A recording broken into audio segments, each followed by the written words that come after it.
Hello, everyone, and welcome. My name is Rebecca Riccio. I am the founder and director, the Juffali family director of the Social Impact Lab at Northeastern University in Boston, Massachusetts.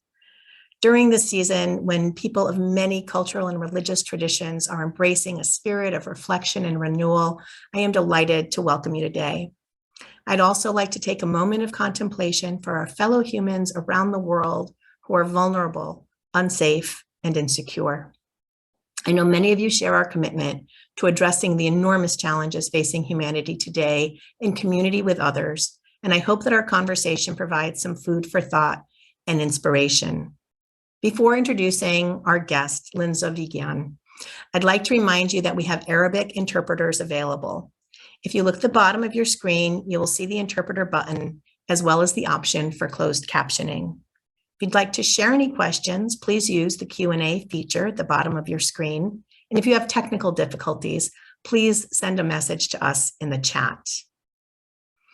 I am now delighted to be joined by my friend, frequent collaborator, and fellow dreamer of a more just and secure world for all. Lynn Zovighian is the co-founder and managing director of the Zovighian Partnership in Beirut, Lebanon. Her accomplishments are too numerous to name them all here, so I'll just share a few and we'll drop her bio link in the chat. Lynn is a social investor, columnist in the Lebanon-based pan-regional newspaper Anahar, and Emerita Director of the Middle East and Arab diasporas at Nexus Global.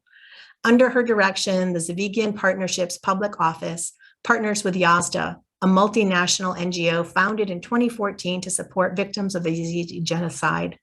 Her team serves as pro bono expert advisors to NGOs participating in the international donor-led Lebanon Recovery, Reform, and Reconstruction Framework, and are collaborating with Human Rights Watch to monitor the distribution of international aid entering Lebanon. I've had the pleasure of collaborating with Lynn on several projects, including in reimagining grant making in Lebanon to empower NGOs serving women and communities to have a voice in setting their own funding priorities. Today, with enormous gratitude to the Zamali Fellow, I am also excited to announce that in October, she will be spending a week with us in Boston as the Social Impact Lab's inaugural Zamali Family Fellow, so she can share her wisdom with our faculty and students. Lynn, welcome and thank you. I am so incredibly excited to be doing this with you today. Hello, Rebecca. Thank you so much for this extremely humbling introduction. Thank you for holding a deeply human space for us today. And thank you and the Social Impact Lab at Northeastern University for holding this virtual convening so that we can have an important conversation on harnessing the power of civil society and donors to do tremendous good for Lebanon. I'd also like to take this moment to express my gratitude to everyone who is dialing in today from literally around the world. And I'd like to shed light on just what community is surrounding us and is participating in this talk today. We have members of local and international media represented by incredible investigative journalists who are on the ground in Lebanon today. We have policymakers and local experts who are doing incredible and brilliant work to whom we truly must be giving more voice. We have leaders of the civil society ecosystem who are also dialing in. They are our frontliners to whom this first lecture is dedicated to. We also have diplomats from international governments who have been friends to Lebanon since the start of this crisis, who are also dialing in.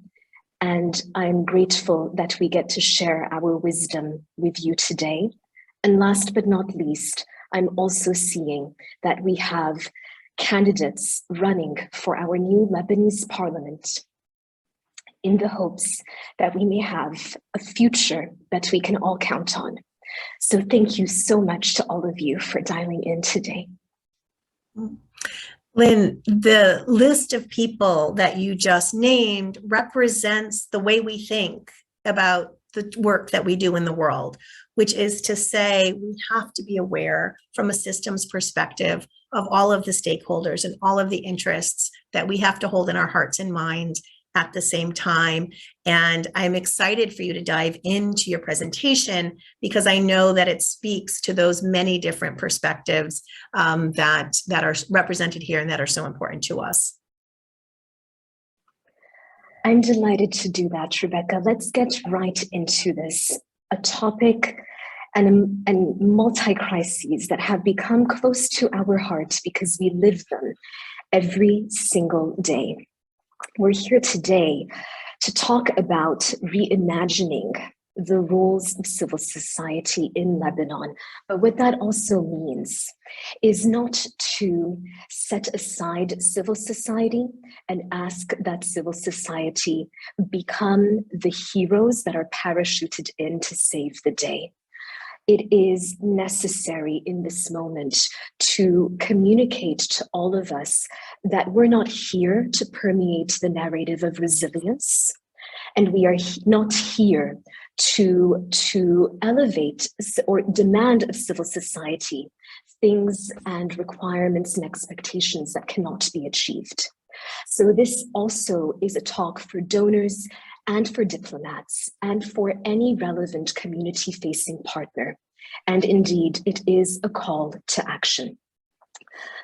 Rebecca, I'd like to begin by already showing how difficult the situation is in Lebanon today. And 1 hour with you, all of you, this afternoon is not enough to go into the depths and the pains of the human sufferings and the complexities that Lebanon is facing. But allow me today to just share a few points that I believe are necessary for the broader conversation on empowering an authentic response and recovery for this country. I'd like to begin by talking about hyperinflation. As of February 22, hyperinflation hit 224%.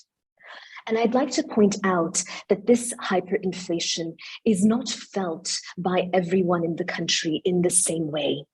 When we look today at food inflation, and we see that as of the end of 21, food inflation spiked to 439%. It means that the poorest of the poorest families in Lebanon are feeling the brunt at a level that for many of us would be unimaginable. And in fact, population in terms of multidimensional poverty, that impoverished population doubled from 42% in 2019 to 84% in 2020. And so the reason that I wanted to begin with inflation was to bring in and be mindful of the complexities of operating as civil society and operating as donors and partners when we are in a hyperinflammatory, inflationary environment where purchasing power parity of households has been decimated. I would also like to recognize that it is important to appreciate when we turn to the next slide, that we're not here to use GDP as a metric for the well-being of society and humanity at large. The reason that I have chosen to speak about real GDP and real GDP per capita is because we as a country have not yet properly begun the necessary conversation on recovery. But recovery is measured in real GDP terms. And so I'd like to talk a bit more about this indicator of national economic well-being without putting aside the multitude of indicators that are absolutely necessary to talk about today when we wish to illustrate the severity, scope, breadth, and gravity of human suffering. Lynn, can I jump in there for a moment? Just because please. I think you say that with such elegance, and it's such an important concept that I want to underscore that what I think is somewhat different about the way you analyze the situation in Lebanon is that you take the kind of data such as real GDP and you remember to put the human face on it and to recognize that the aggregate numbers, the aggregate data that we also often use so conversationally to measure something like, the well-being of a country, too often removes the nuances, such as not everyone is experiencing those numbers the same way. There can be stratification among classes. There can be stratification among different types of businesses, among different, all sorts of stratification. So they don't represent a composite view of everyone's experience. It also doesn't break down an understanding of the many elements that go into something like calculating GDP. And so I know you're going to explain that for us. I just want to highlight for folks who are listening that this is not necessarily the way we always talk about data and disaggregating some of it in order to re-embed the human face and the human experience in the numbers. I think that's a very important point to make, Rebecca, because GDP and these numbers do not humanize the multiple faces and facets of this crisis that we are experiencing today. But the global narrative and understanding of Lebanon has become one where we equate this country in a fast track towards free fall. And in fact, in many ways, we are already in free fall. And the fact of the matter is that we cannot deny that. And the numbers speak to that free fall. And we can just see, for those of us who are looking at this slide, you can see here that there is this significant drop in real GDP. Our GDP as a country has contracted almost 39% between 2019 and 2020. And our real GDP per capita dropped just a bit less at just over 38.5% in that same period. And it's important to actually really appreciate what the data tells us and also what it doesn't.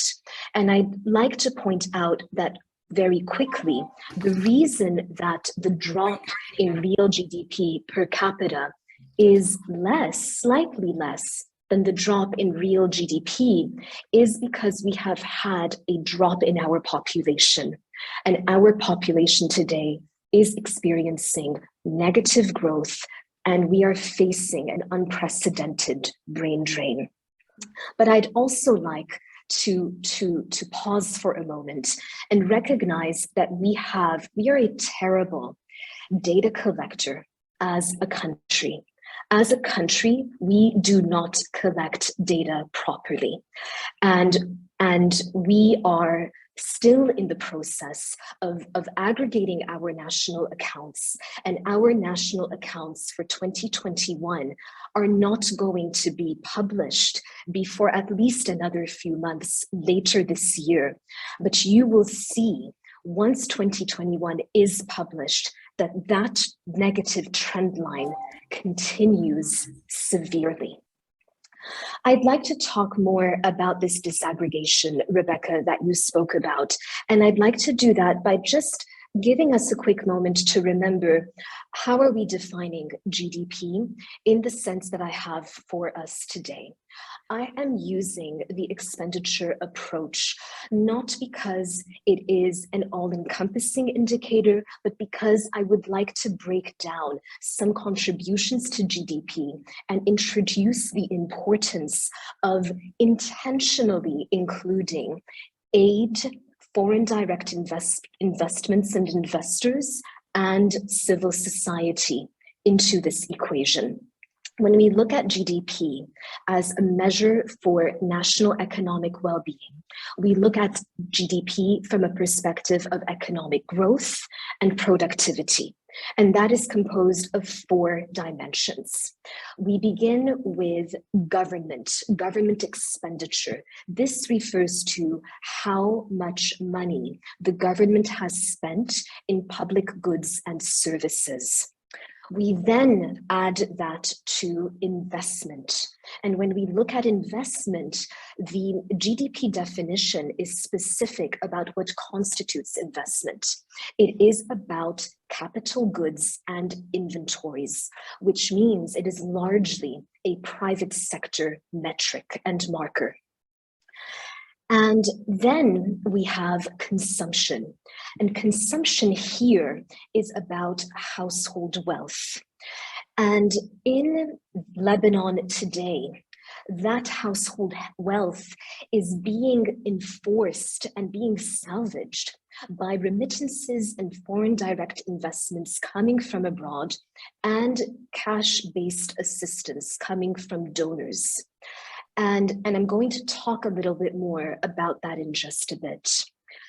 And we end with net exports. So essentially exports, gross exports minus gross imports.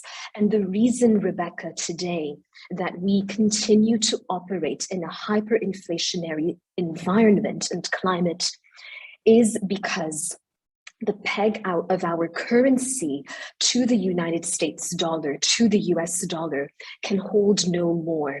That peg no longer has value.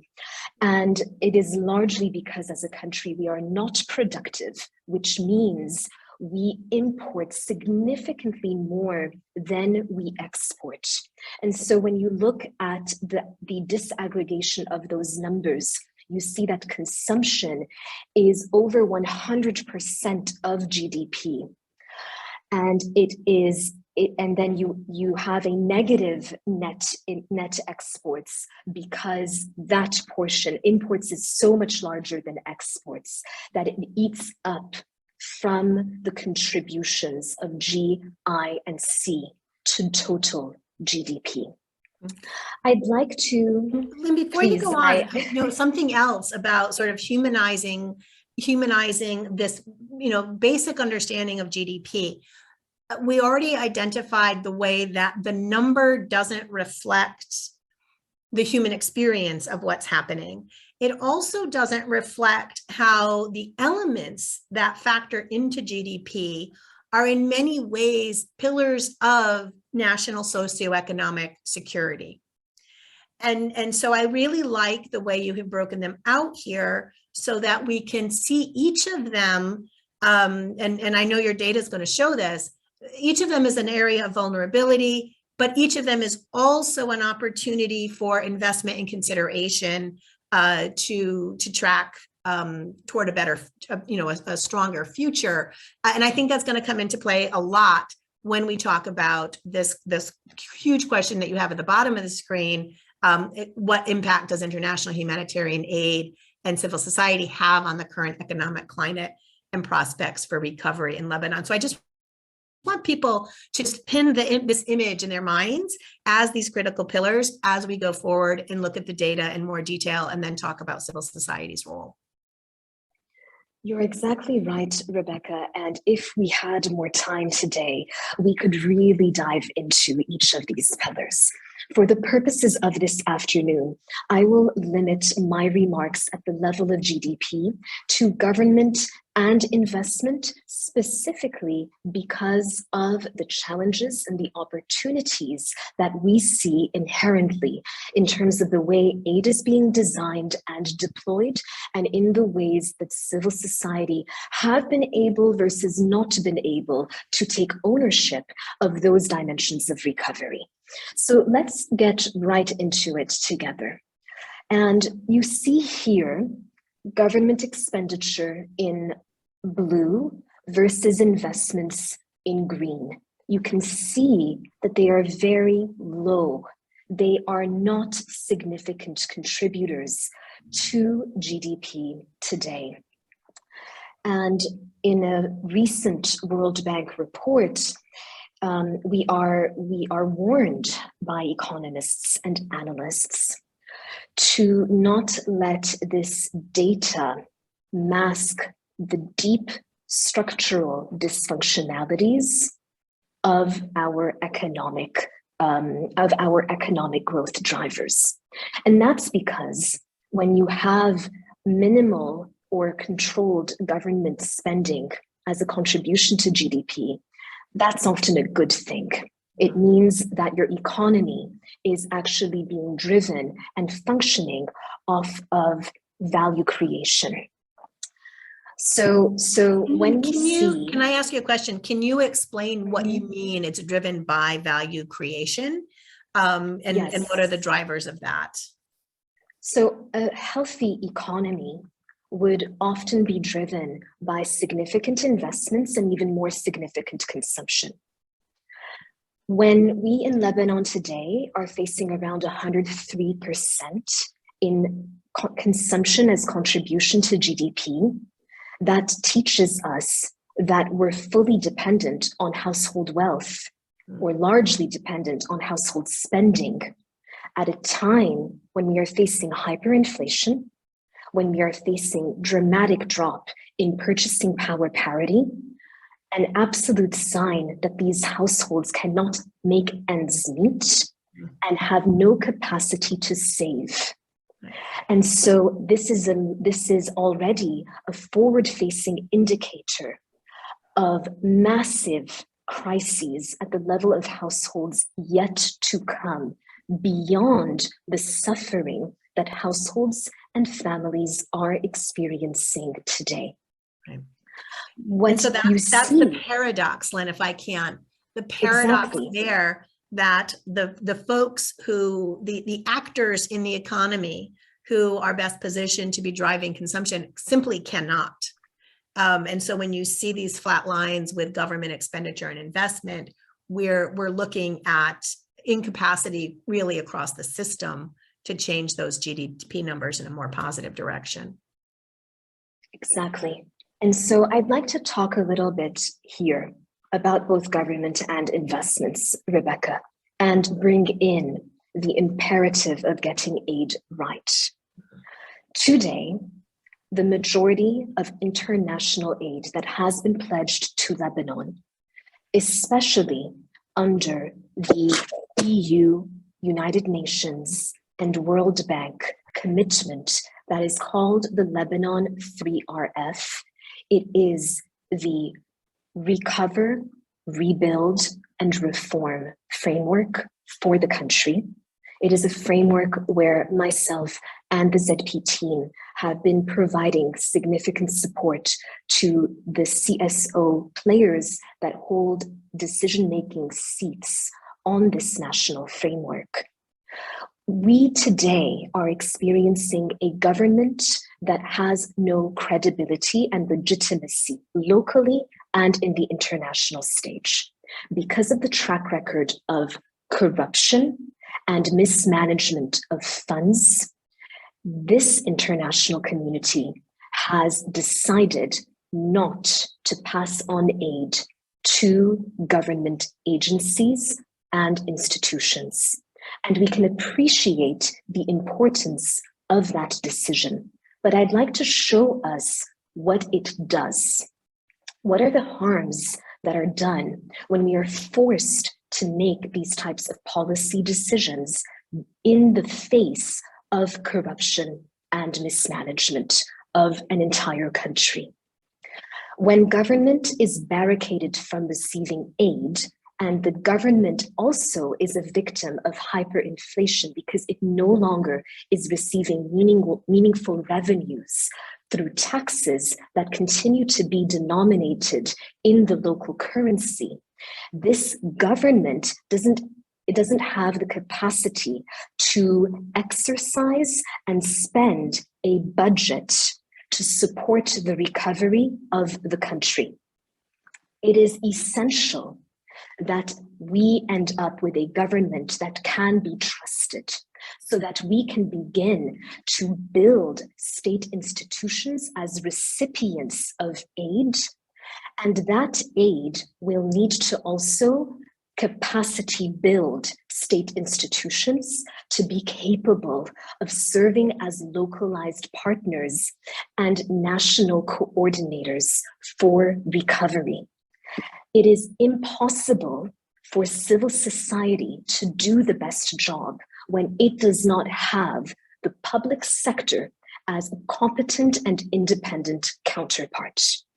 And so there are harms when we cannot pass on aid to government apparatus today, even if we completely agree that that decision for the moment is the right decision. In other words, we are in a catch-22 situation, and the current government budget, Rebecca, has not been able to allocate, largely for political reasons, has not allocated funding to the education sector, to the health sector, and has officially initiated the bankruptcy of our current National Social Security Fund. Had aid been legitimately and safely able to channel through government apparatus, it would have appeared in these GDP numbers and would have translated in salvaging social security nets that are institutionalized within our country. So this is what happens when we can't do it right. I'd like to talk about investments as well very briefly, to say that the other key nation building pillar that is not participating in international aid entering the country today is the private sector. And that is for a couple of reasons.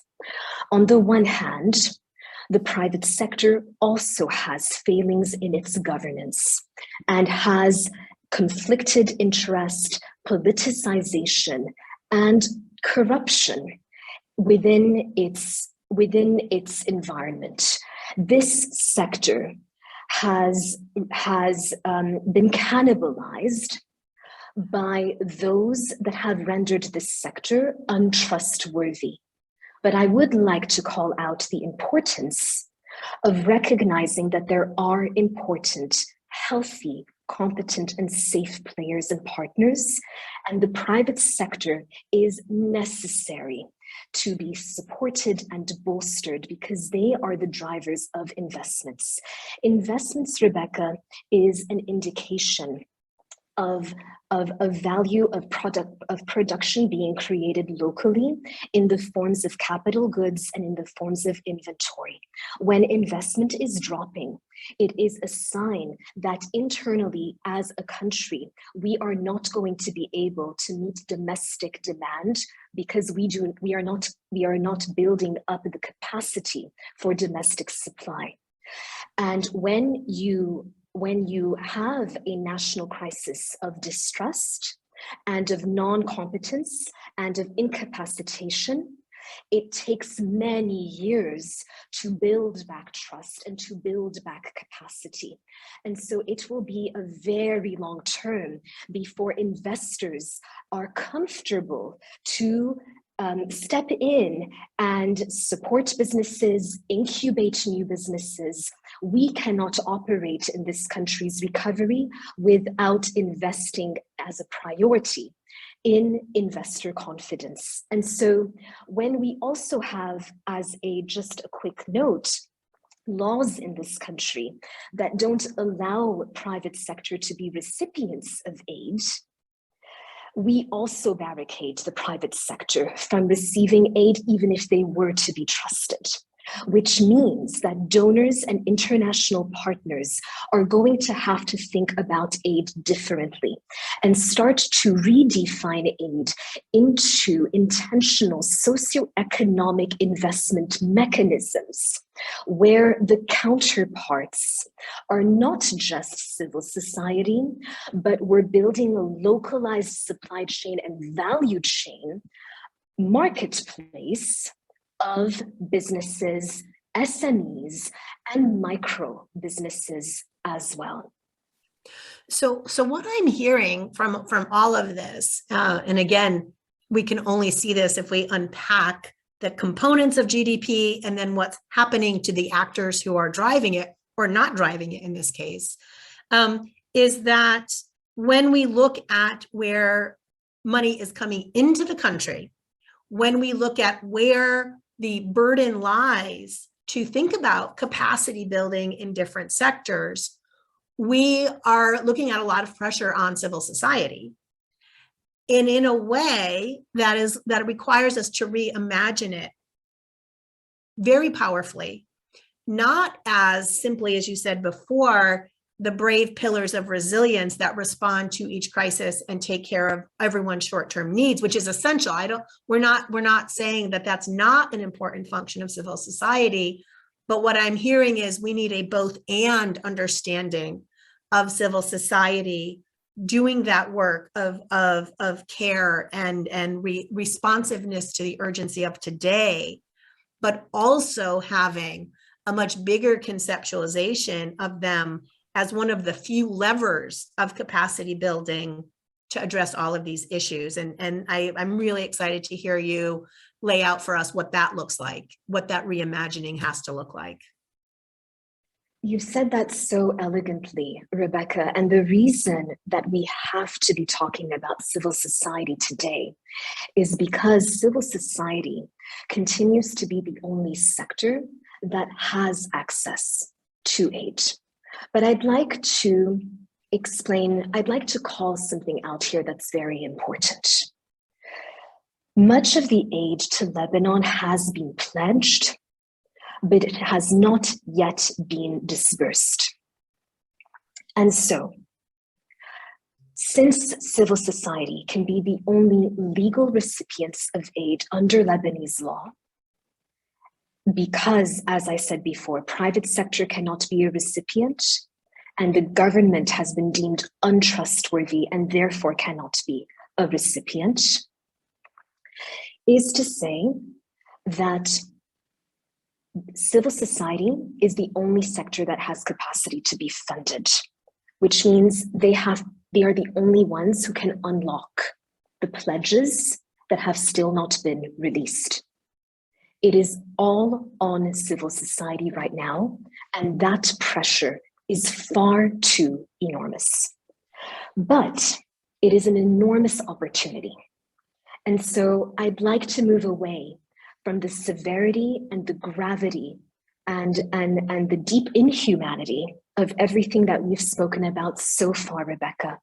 And let's switch it up and share with our friends and peers and colleagues today some very practical ideas and opportunities for Lebanon. And that falls all under a framework, Rebecca, that you and I have been working on extremely closely. And you and I have not been working on this during the many crises that have hit our country.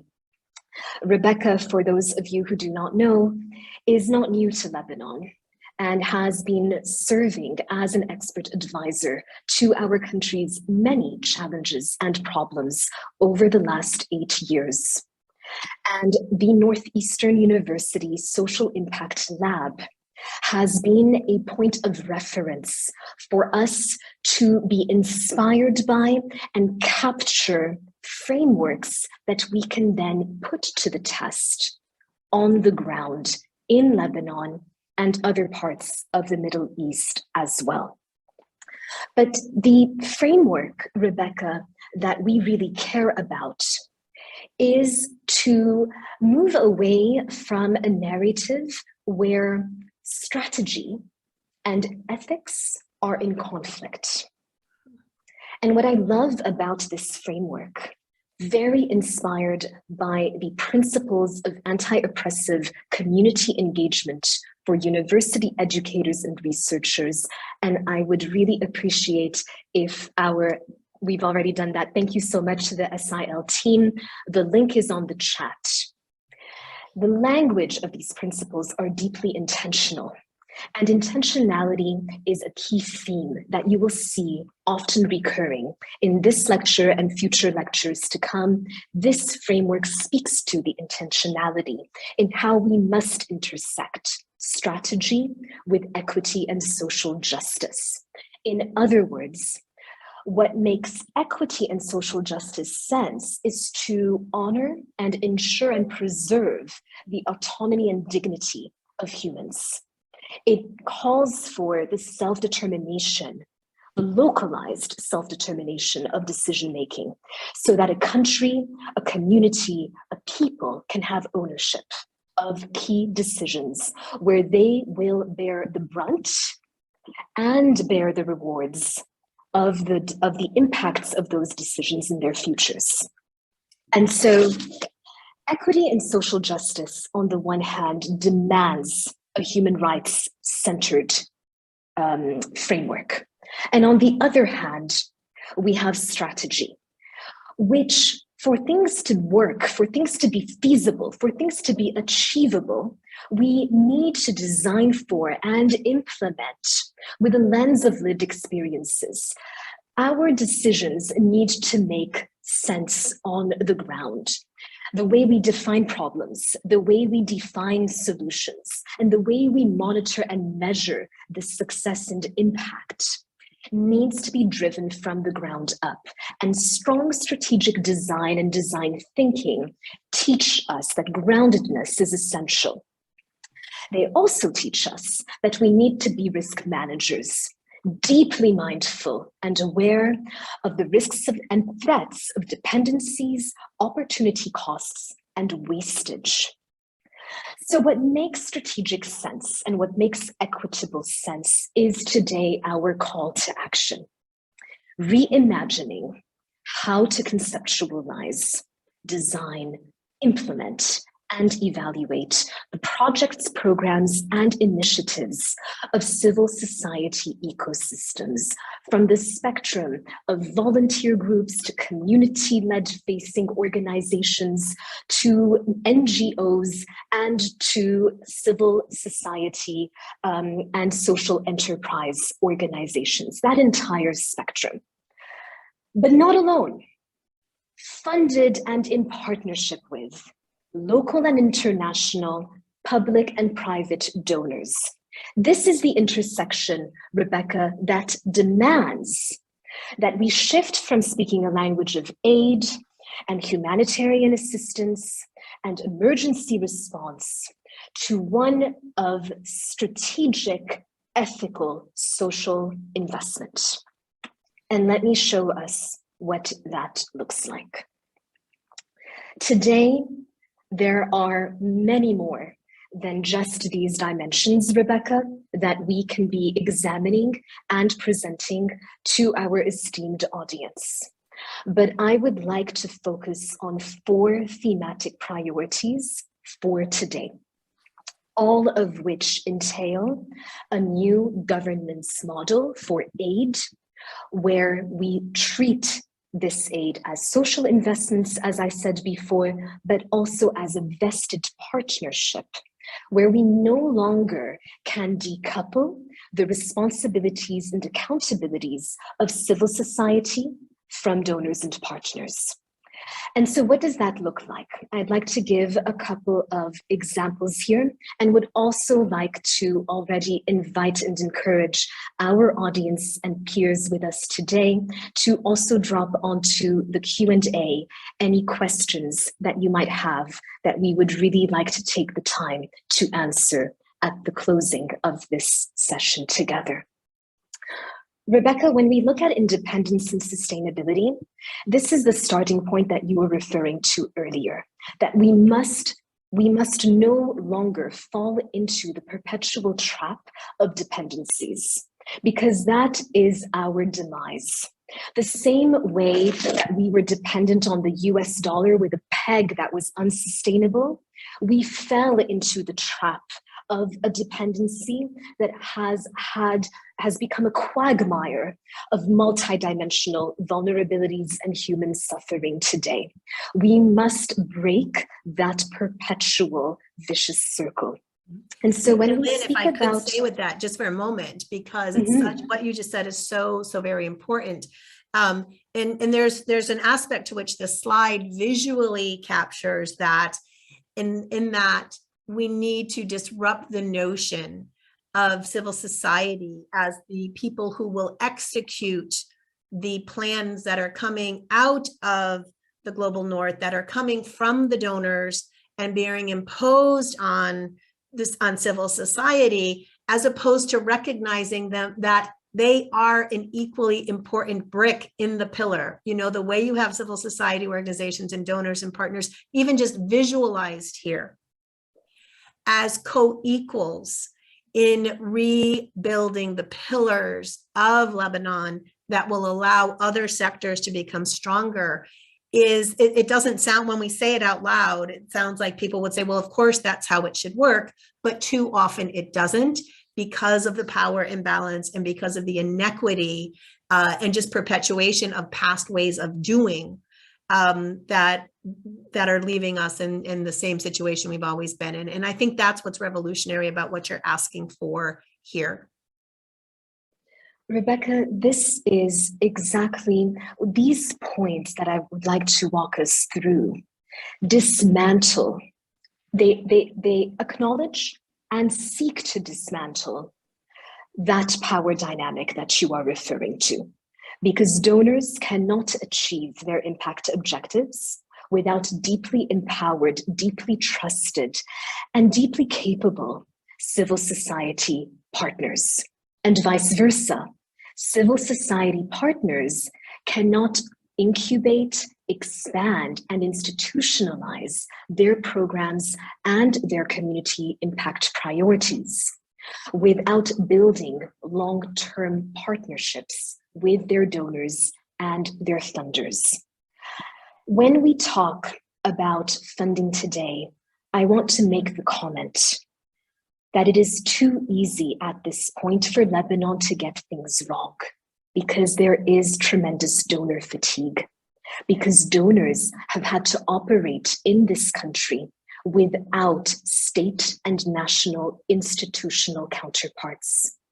Donors have had to sometimes not serve as external donors, but actually put on the hat of what is best for Lebanon, because no one else at the national level was putting that hat on. And I would especially like to commend and mention that some of those diplomats are with us on this call today. But it does not mean that what has worked before can continue to work at a time when Lebanon's rapidness and severity of free fall can only demand excellence if we want to positively change things. Anything that is less than excellent is not going to work. And so let's look at this in a little bit of detail together. Firstly, when we look at independence and sustainability, it is so important that as civil society, we hold back on saying, let's do everything, and start to go deep and start to build specialization, start to do things from A to Z, rather than staying at that superficial level, because you realize, and this is what happened with the Beirut explosion, it was all on you. And so as a result, you had to do everything.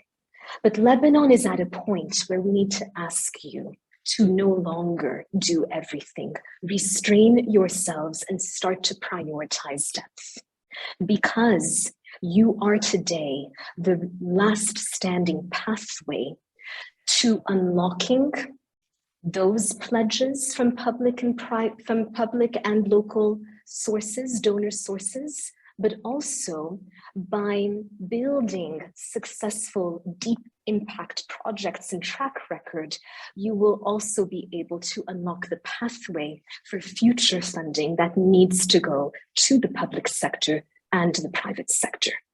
But in order for civil society to do that meaningfully, donors and partners need to begin to deploy aid that is in combination with reform. We can no longer just stick to aid programs. We need to really move into designing system change and advocating for that and making those conditional to aid being deployed. This is where the international donor community still holds negotiating power against the national actors that are still holding our state institutions hostage. But we also need donors, Rebecca, to begin to invest in asset development. It is not enough to just focus on project direct costs and expenses. We need to be adopting funding policies that allow and encourage donors and organizations to take in funding for long-term return on investment, which I'm also going to talk about a bit more when I talk about capacity building. But I just want to make one more remark here, which is to say that because of the hyperinflationary environment that we spoke about earlier, aid had to be dollarized. However, the aid dollarization did not translate into full dollarization of funding and financing policies, because aid agencies and donors asked and requested that NGOs work with the banking industry, despite not having capital control laws in place, and asked that NGOs exchange the dollars at a banking rate that was determining a new exchange rate for the country. What was once the 3,900 Lebanese pounds to the dollar now is at a Seidafa rate, that we call it the Seidafa rate, Rebecca. And this is an interbanking industry rate that is very far removed from the realities of today's local currency market price. What happens is we end up with measurable aid wastage, with aid that is lost to the banking system, and with opportunity costs that we can never bring back. And today, in an impact-oriented environment where we are driving accountability from a social investment perspective, what we say yes to is as pertinent as what we say no to. And we need to begin to measure the harms and the threats of the policies and the programs that we have in place and reimagine what that can look like. Let me talk about localized decision-making, because if we are going to shift the power on funding to move towards independence and sustainability, we have to do that in tandem with localization of decision-making, so that we move away, as Rebecca, you said, from that traditional, even global relationship of donor to recipient of grants and aid, and instead move to that co-equalization ground, which demands the localization of decision-making. For CSOs, what this means is to shift out of our short-term crisis management mindset. And that is so hard to ask of us today, when the crises of today are even worse than the crises of yesterday. But we will not be able to be strategic if we stick to our guns as crisis managers. And this is why I've chosen the language of social investments and serving as social investors so intentionally, because an investor would never quickly make a decision based on not enough information and move on the ground and see what ends up working best and what doesn't. Rather, what we need to do is localize the decision-making in a way that we can give planning and strategy the time it needs, by integrating the lived experiences of the diverse communities and those who are suffering unfathomable multi-crises today in Lebanon. And for civil society to do that properly, Donors need to continue to come together. There has been a growing coordination amongst donors, but we need to strengthen that. And donors need to become educated and enabled by direct access to local experts on the ground. Donors need to become local experts because, as we said earlier, we don't have the national actors serving on the other side of the national equation, forcing and requiring that donors step in and become local experts too. In terms of our third pillar, Rebecca, we can't talk about localized decision-making without talking about data. One of the most painful national crises that Lebanon is facing today is lack of data. The very fact that today I was not able to show you a dashboard of consolidated aid inflows and disaggregated international foreign direct investments into Lebanon speaks volumes. It is time that donors and CSOs begin to build appetite to invest in R&D, build capacities for R&D, recognizing that R&D, when localized, is a very powerful trust-building mechanism for communities and a great opportunity to begin to invest in asset development with digitalization in this country so that both sides of this equation can become accountable to research. And I'll close with the final pillar, which is to say capacity building at that micro organizational level. We cannot do any of the above without investing in organizations today. It means that organizations need to shift from consultant agreements with their teams to long-term employment agreements, to create long-term jobs, to begin to reserve as a sustainable job creator in this country. And of course, goes without saying, ensure that employees have access to the necessary social safety nets so that they can decide to choose Lebanon rather than be forced out with this insufferable brain drain. And CSOs, in order to preserve their organizations, must invest in governance, stronger practices, and stronger policies.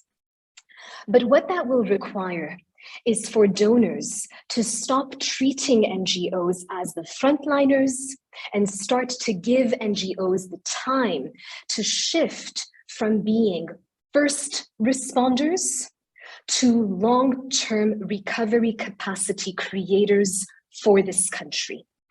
And if I can offer one very simple example of what needs to happen moving forward, we need to kick out the allergic reaction that donors have towards overheads and recognize that when we don't give overhead budget to our organizations that we are entrusting with our significant aid budgets, they don't get to be organizations that last beyond the duration and the scope of the very projects that you are funding.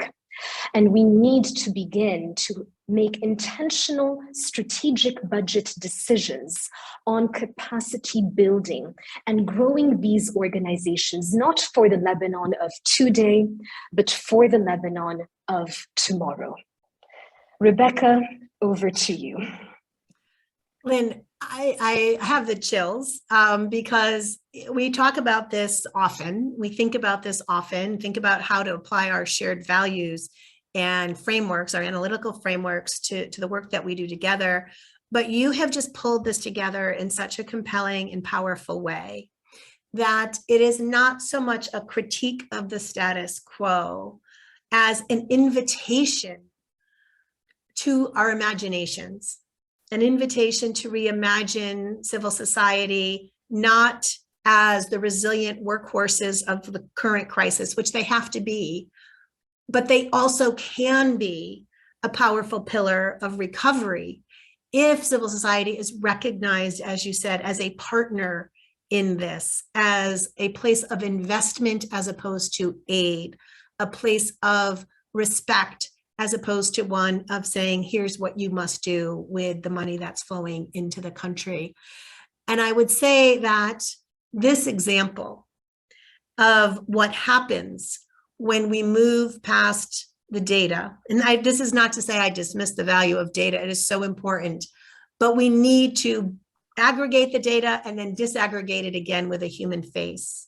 And as you said, to see the intersection of what is ethical and just and what is strategic as two sides of the same coin that can really empower us to get past our conventional approaches to understanding how to perceive and respond to crisis, and open up a whole new way of thinking where values and strategy come together, I think, to uplift us all as co-equals in the path forward.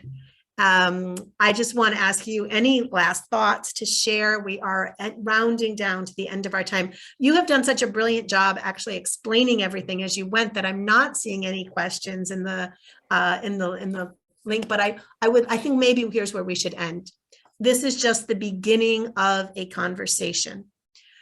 Between now and when you're here in October, I know you'll be expanding on some of these ideas in social media, sharing more of these resources, and hopefully engaging in a lot of conversations with different stakeholders. So we're planting the seeds here for something bigger. And then when you come in October, we'll have a chance to revisit this, as well as a number of other projects that we're doing built on similar frameworks and values. So let me just hand it back to you to actually have the last word, because I want you to frame this platform, what you say on this platform, to your country and where you want to invite people to go. Thank you so, so much, Rebecca, for hosting me today, and to everyone dialing in for taking the time in our extremely busy and tough schedules. I would like to close by saying three things. Firstly, to extend my gratitude to every single one of you who has been really putting your best foot forward since the beginning, since the onset of our crises. And I certainly hope that you will continue to be able to do so. But in order for you to continue to put your best foot forward, I want to make clear that Rebecca and I, and both of our teams, are resources to all of you. And I would like to invite my colleague Rana Farah, to please post on the chat a series of links that I hope will support the important work that you are doing, touching upon the many themes that we have begun to plant seeds for today. And I'd like to end with my final note, which is to say, and I tell this to my team, it's not that we must do what we must do because we must, but because we can. We can do this. The right people are on this call today. There are the right actors on the ground. And it is going to take Lebanon a little bit of time to come out of this extremely difficult environment and situation. But if at the end of every day, we can say with assurance and confidence that we have done a little bit of good, a little bit a day is going to go a very long way. And I trust and believe in my country and in my people that we can make that happen in our lifetime, for our generation, and for those to come. Thank you so much, Rebecca. Once again, dear friend and mentor, for having me. Thank you to everyone. And I look forward to being in touch with all of you very soon. Thank you, Lynn, and to the ZP team, to the Social Impact Lab team, to everyone who joined us today and everyone in Lebanon and in other countries who are doing the work that we must and can when we do it together and learn from and with our communities. Thank you and goodbye.